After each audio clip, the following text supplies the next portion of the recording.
piedad de Nínive, aquella ciudad donde hay 120.000 personas que no saben discernir entre su mano derecha y su mano izquierda y muchos animales?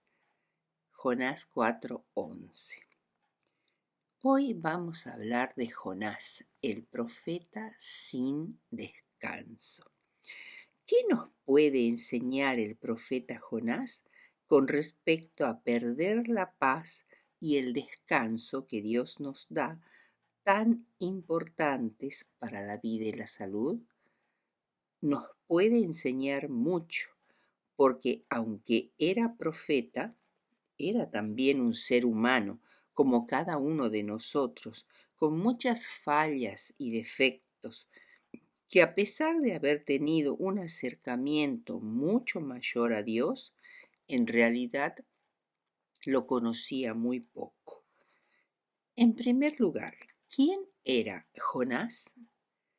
Jonás, cuyo nombre en hebreo significa paloma, fue un profeta del reino norteño de Israel, que vivió durante la primera parte del reinado de Jeroboam II, cuyo reino se extendió desde el 793 al 753 a.C., durante un período de gran angustia nacional y muy amarga aflicción.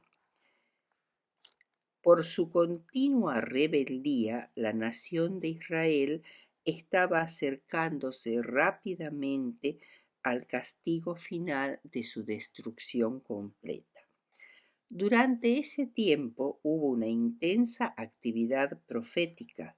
No solo profetizó Jonás, sino también Oseas y Amós.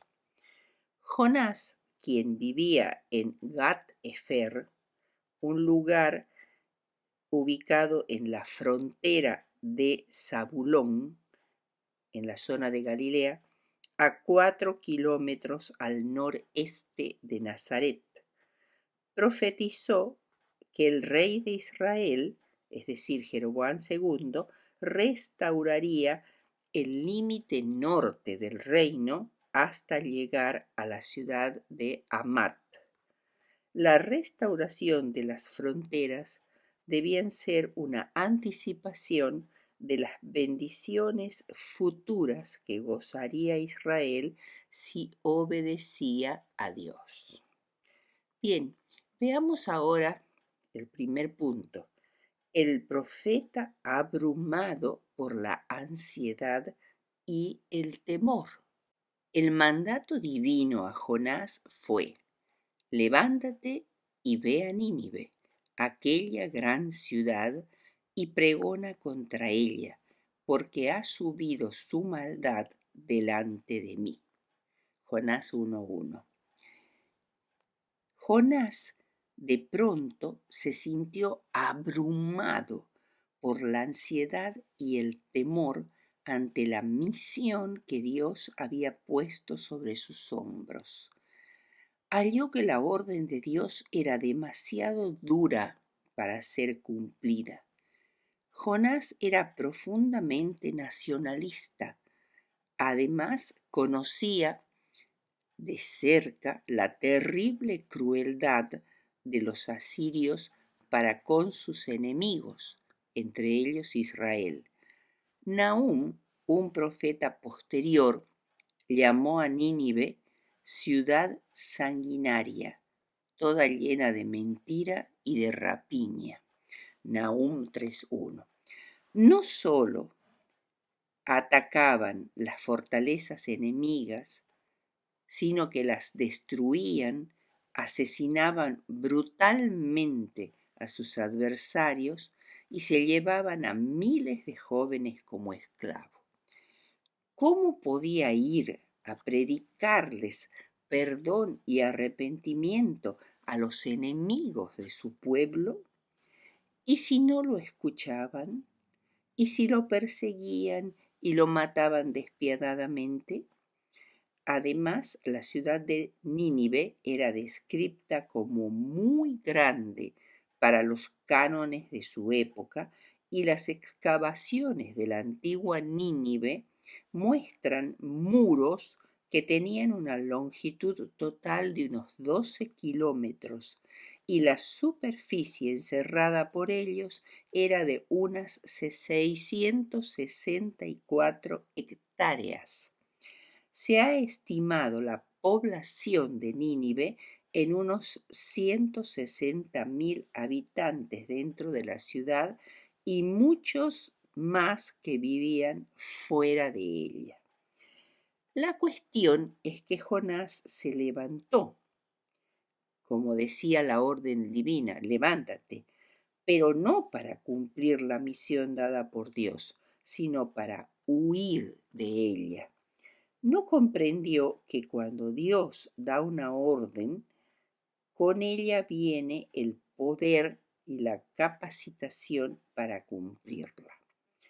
Caminó hasta Jope, el actual puerto marítimo de Jaffa, una de las ciudades más antiguas del mundo, y allí tomó un barco para dirigirse a Tarsis, probablemente Tartesos, una colonia fenicia en el sur de España, cerca de Gibraltar, proverbial por su riqueza, que exportaba plata, hierro, estaño y plomo a todo el mundo mediterráneo. El viaje desde Jope hasta Tartesos era de aproximadamente 3.500 kilómetros hacia el oeste, mientras que Nínive se encontraba a unos 1.100 kilómetros al este de Jope. Veamos ahora el segundo punto, tormenta en el mar. Pero Dios no abandonó a Jonás, que trataba de huir desesperadamente de él. En el corazón de Jonás bullían pensamientos y sentimientos tormentosos, y como reflejo de su corazón, el mar de pronto fue agitado por un gran viento y se levantó una tempestad tan grande que parecía que el barco se partiría. Jonás, sin embargo, en medio de la tempestad, dormía profundamente en el interior de la nave. Fue despertado bruscamente y finalmente, después de luchar agotadoramente contra la tormenta, los marineros decidieron seguir el consejo de Jonás de que lo echaran al mar. Comprendía el profeta que todo lo que estaba pasando se debía a su desobediencia a Dios. Con esta acción de arrojarlo al mar, el mar se aquietó y Jonás, que caía en lo profundo del mar, de pronto fue tragado por un gran pez que Dios tenía preparado de antemano. Allí permaneció 3 días y 3 noches, lo cual no significa necesariamente 3 días completos de 24 horas, sino más bien un día de 24 horas y 2 porciones de otros 2 días. En una gran desesperación y angustia, en medio de profundas tinieblas, Jonás clamó desde el vientre del pez. Allí reconoció su absoluta impotencia, su necesidad al rebelarse contra la voluntad de Dios de liberación divina. En respuesta a la sentida oración de Jonás, Dios mandó al pez que vomitara a Jonás en tierra. Es posible que cuando él quedó depositado en la playa, se encontrara frente a lo que es la isla de Chipre, tal vez unos 240 kilómetros más cerca de Nínive que cuando subió al barco. Dios vuelve a darle la orden de ir a Nínive. Y esta vez el profeta obedeció sin hacer más preguntas. Y veamos ahora cómo Jonás resultó ser un extraordinario misionero. Poco después de haber entrado en la ciudad, Jonás comenzó su mensaje de amonestación y la nota clave de su sermón o predicación era: de aquí a 40 días Nínive será destruida. Los reyes de Asiria durante el reinado de Jeroboam II fueron Adad-Nirari III, desde el 810 al 782, Salmanasar IV, desde el 782 al 772, Asur-Dan III, 772 al 754, y Asur-Nirari V, desde el 754 al 746 a.C. El rey que posiblemente reinaba cuando Jonás llevó este mensaje fue Adad-Nirari III. La respuesta de la población de Nínive fue primeramente espontánea. Creyeron a Dios, se vistieron de cilicio, o sea, vestimentas de tela ordinaria oscura que se usaban en ocasiones de duelo y calamidad, y proclamaron ayuno. Cuando el rey se enteró de lo que estaba pasando, se despojó de sus ropas reales, se vistió de cilicio y se sentó sobre ceniza. ¡Qué notable espectáculo! La respuesta ante la predicación de un profeta extranjero.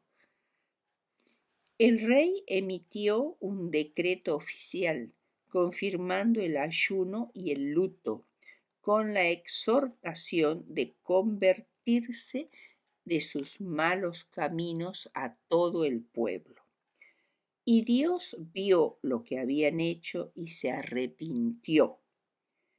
Esto nos habla de que lo que estaba predicando Jonás era una profecía condicional, o sea, la conducta de Dios estaba condicionada a la respuesta de los ninivitas. Entonces Dios les dio perdón y una nueva oportunidad.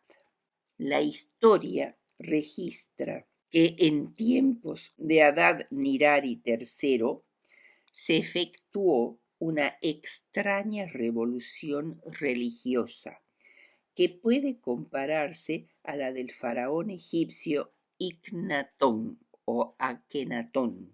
Por una razón desconocida para la historia, el dios Nebo, dios de Borsipa, fue proclamado único dios. Esta revolución monoteísta tuvo una vida corta. Los adoradores de los dioses nacionales asirios rápidamente se recuperaron, reocuparon sus lugares privilegiados y suprimieron a Nebo del panteón de los dioses. Esta revolución monoteísta pudo tener algo que ver con la predicación de Jonás. Sin embargo, las fuentes de este periodo son tan escasas y fragmentarias que esta explicación solo puede darse como una posibilidad. De todos modos, la generación que escuchó a Jonás, que arrepintió sus corazones y se volvió a un monoteísmo bastante primitivo, es decir, no conocían muchas cosas acerca de el gran Dios Jehová, del cual era siervo Jonás. Sin embargo, esta generación fue salva porque Dios consideraba las limitaciones que ellos tenían debido a su ignorancia. El profeta enojado, sin reposo todavía, enojado. A pesar de tan grande éxito misionero, obviamente mediado por el Espíritu Santo a través de Jonás, el capítulo 4, versículo 1 dice: pero Jonás se apesadumbró en extremo y se enojó. Jonás estaba más que disgustado, estaba muy indignado porque Dios se arrepintió del mal que había prometido hacerles. En vez de regocijarse porque la gracia de Dios había perdonado a los ninivitas arrepentidos, permitió que el orgullo egoísta y pecaminoso predominaran en él. La verdad era que a él le disgustaban los asirios, pero Jonás hasta ese momento no tenía idea de cuánto los odiaba. No estaba preparado para tener a un ninivita de vecino en el cielo.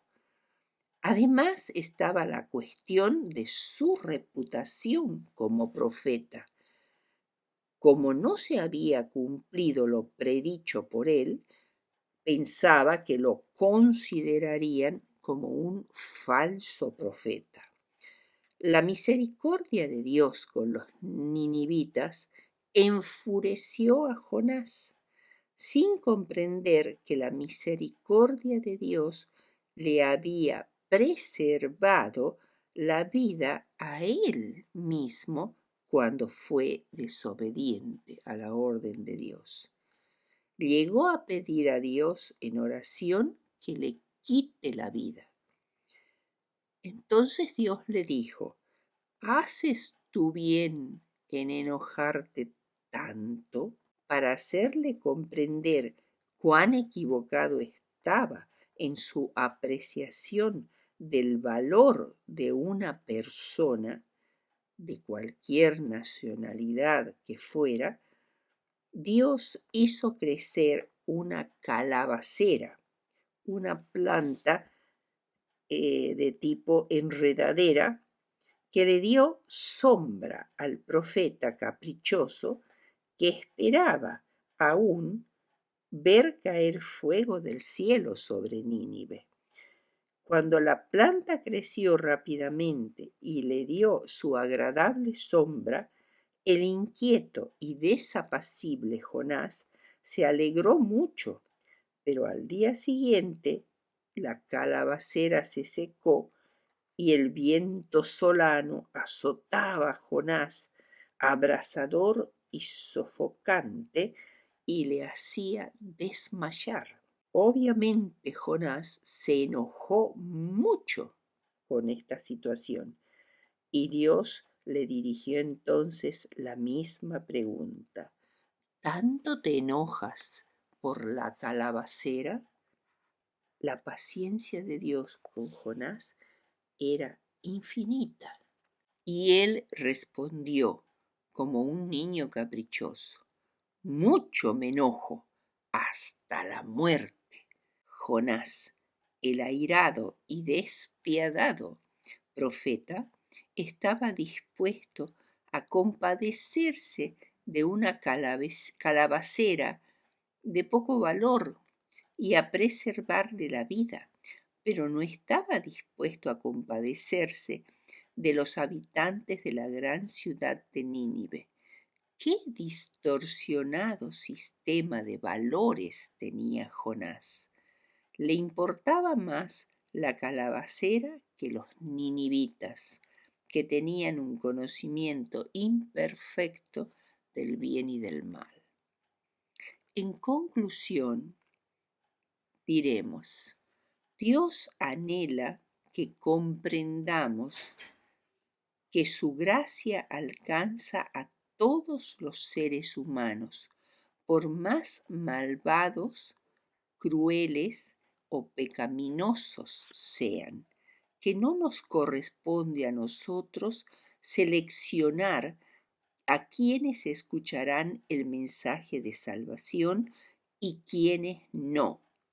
Nadie es digno de la salvación.